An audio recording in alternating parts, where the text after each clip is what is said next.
We will not allow Sub-Saharan Africa to escape that. Okay, we do everything to keep Sub-Saharan Africa where it is, also impoverished. This is Professor Dr. Howard Nicholas, a Sri Lankan economist and social scientist. In the year 2015, Dr. Nicholas gave a presentation at the International Institute of Social Studies, ISS, of Erasmus University of Rotterdam, where he is also a senior lecturer in economics. Here, he is explaining why and how the Western Europeans do everything in their power to impoverish Africa and forever keep them poor. Starting with the why. The main reason why majority of developing countries, and Africa, specifically the Sub-Saharan Africa region, have always been a target for the West condemnation is for the raw material production.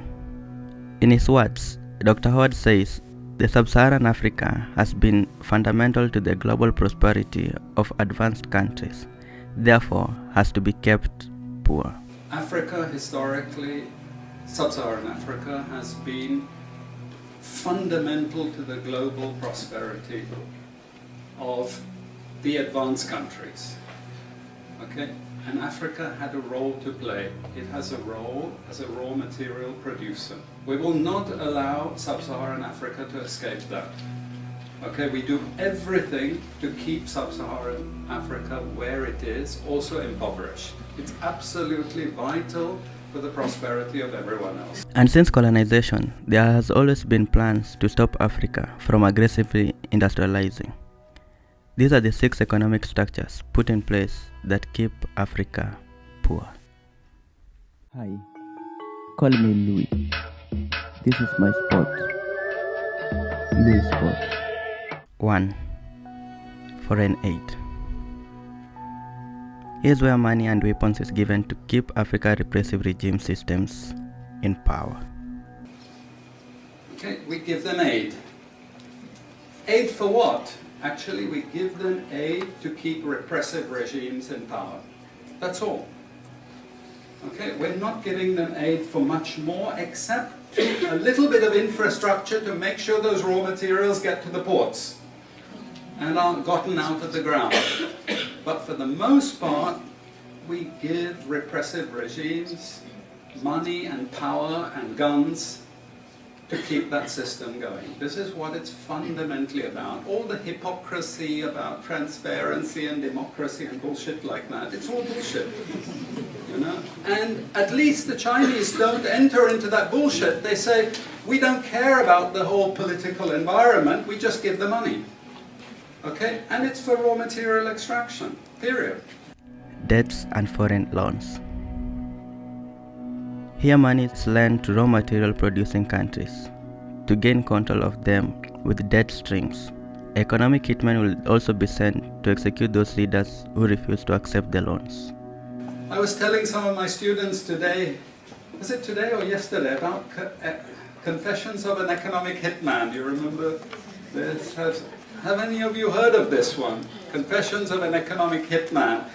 It's a book written by John Perkins, who used to work for a very nebulous, opaque bank. No one had ever heard of this bank, but it was formed in the 1950s by the IMF, the CIA, and the American State Department. And it had only one job: to lend money to developing countries that were raw material producers in order to indebt them. Once you are in my debt, I control you. Okay? And this bank had 4,000 employees. But no one ever heard of this bank, you see. But it would go to country after country offering loans. And if the president did not accept the loan, they were killed. And he gives 2 examples of presidents who were killed when they did not accept the loan. You see, the lending is also very important to trap the country. It's very important. It's part of that process. I teach in Suriname. And Suriname in recent times had a huge foreign exchange reserve. So big they didn't need to borrow money. And then one of my students who was very high up in government, he said, you know, the IMF is trying to convince us to borrow money from foreigners. Why? I thought, duh, you know, sorry about this, but, you know, this is the game. And in the end, Suriname did borrow this money because the IMF said, if foreigners lend to you, then everyone will think Suriname is such a strong economy that foreigners are interested in lending to you. You understand? Before Lula came to power, you know, the previous president in Brazil, Cardoso, his predecessor, took a gigantic international loan. No necessity for taking the loan. Why? Because once I catch you with the debt strings, I hold you forever. You are my prisoner. Okay, so debt has been this huge spider's web which has trapped sub-Saharan Africa and keeps them held there. Aid, debt. Monopoly buying structures. Here, few Western multinationals will collude between themselves and set to buy major raw materials while also setting the standards of what they need. From here, this corporation will have control and keep the prices extremely low. This is for all raw materials and basic agricultural goods produced by developing countries. There are only 4 or 5 Western multinationals that buy all those goods. And they collude between them. So if you take any major product, these Western multinationals, they collude between them. Even if we go down to banana production, we had a PhD down here at the ISS, and the person showed that the 4 or 5 major multinationals, they collude, and in order to make sure their control is total, what they do is they force all the producers to produce the same uniform banana. You know, the crap you buy in the West and has no taste at all. You go to any developing country, you know how a banana tastes, don't you? There's so many of them, lots of varieties, but we only market 1 or 2 types, so we have control, you see. If you don't produce at the price I want you to produce, I go to the next country. You see, we get control. So these buyers, they impose that control, and they keep pushing the prices down and down and down. Okay, this is the game.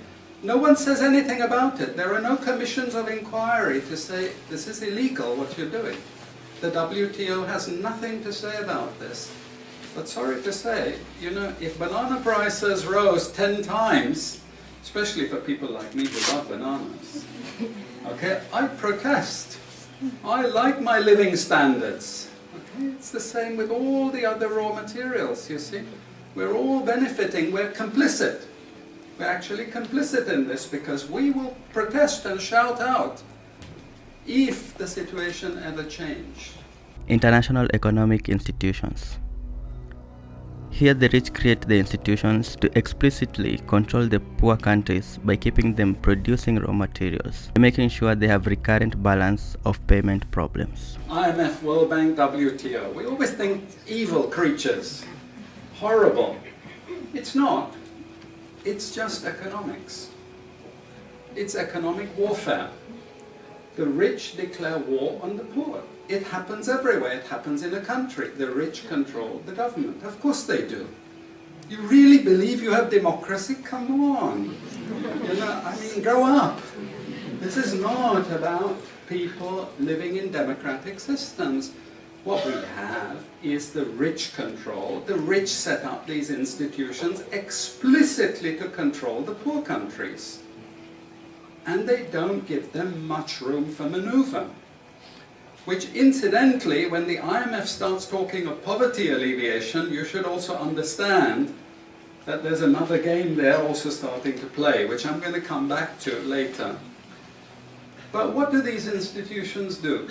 What does the IMF do? What is structural adjustment about?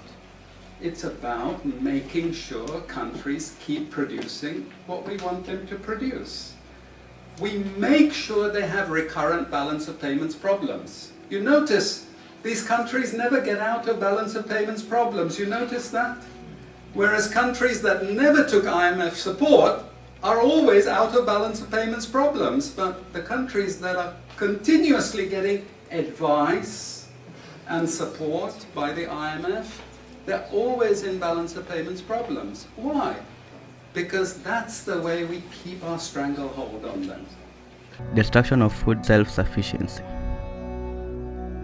Started by colonialization and continued by World Bank. Once one has control of your food supply, he has control over you. Colonization started it. Okay? One of the most important things is we destroy food self-sufficiency. Okay? And the World Bank continued it. They forced most countries to eliminate all food subsidies and food support. Okay? Because once you don't produce your own food, I increase my control over you. How do we know this? Well, very funny thing happened some years ago. Not so funny, actually. It involved starvation of a large number of people in Malawi. Okay? Many of you could remember this because it was really tragic. But the Malawian finance minister, who was under terrible threat at the time, suddenly broke ranks and he said, well, you know why we had this famine? Because one of the conditions of the loan given by the World Bank was we destroyed all our grain surplus stocks. Why? Because remember, we want you dependent.